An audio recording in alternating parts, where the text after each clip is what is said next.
say that your head is doing crazy things.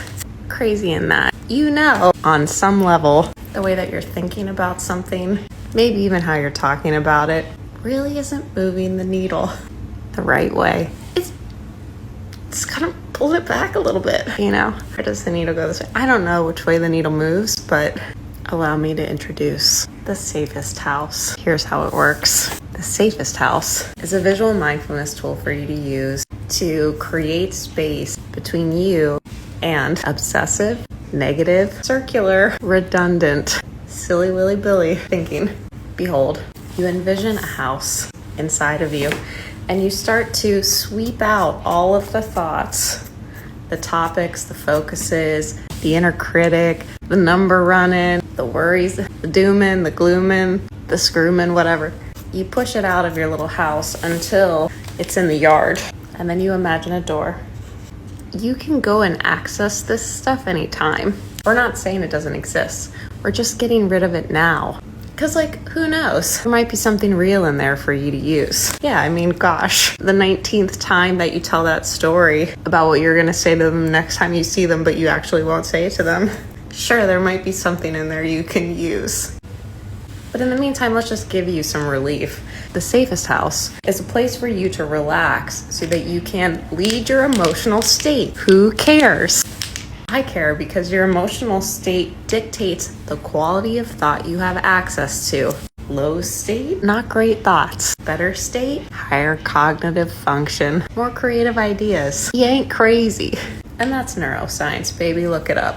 So you imagine you at this table here that has a smiley face and a heart at it. This is your blessing center. This is the present moment. And you actually want to bring as much of your focus to the present moment as possible, because this is where life is happening, where you can actually affect change. Any questions? Now what's cool, you can do a remodel on this and take it to a whole nother fucking level. Before we do that, let's recap. Let's say that you're thinking about the thing that you're afraid of happening, or that thing that you think that shouldn't have happened, or.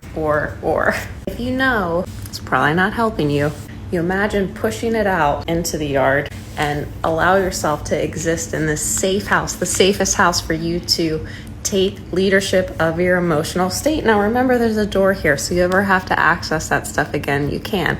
And we're doing that because you might just need a breather, and then you can revisit the topic.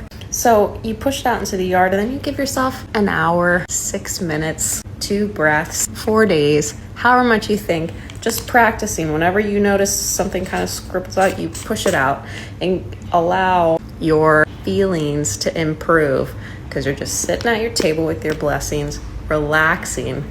So for the remodel, you imagine that there are different rooms here, and you can assign things to the rooms so that you can take them off your little blessing table. I created a room that's in charge of ease. It thinks about all the things that could happen in the world that would make my life better, easier. Whether it's that person gets that information from somebody else, so I don't have to tell them, or a door opens I've been knocking on forever, whatever. Ease is in charge of that.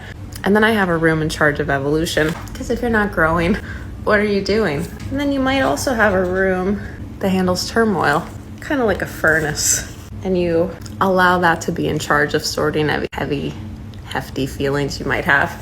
And all of that makes space for you to be at your table with your blessings and your present moment, so you can be living your best life while the rest of this stuff comes to balance or peace. And remember, anytime we're looking at a mindfulness tool that involves surrender or detachment or counting other things on our fingers, we're not saying don't act in the world. Of course, if there's something that you need to do related to these things, do it. But does it mean you have to obsessively think about it? No, it doesn't. You can still enjoy your fucking life while you do the things that are related to these things. Whether that's paying bills, dealing with that motherfucker, whatever it is. You can do the things without inviting them in your home. This, your house. You get to decide what comes in here and what you're gonna entertain. Yeah. Now you might not think that you have this much control over your inner experience. Thoughts be thoughtin', and that's okay. When they happen, and you'll notice them, you just push them back out. I'm in the safest house right now. I'll come get you in the yard when I'm ready. So you might come up with other rooms for prosperity. And this is kind of building off Napoleon Hill's technique of tasking his subconscious, which I think there's something to. If you're interested in working with me one-to-one, I'd be happy to talk to you. You can go to theselfhug.com and book a free info call, and we can talk about where you are, where you'd like to go, and how I'd build that bridge for you.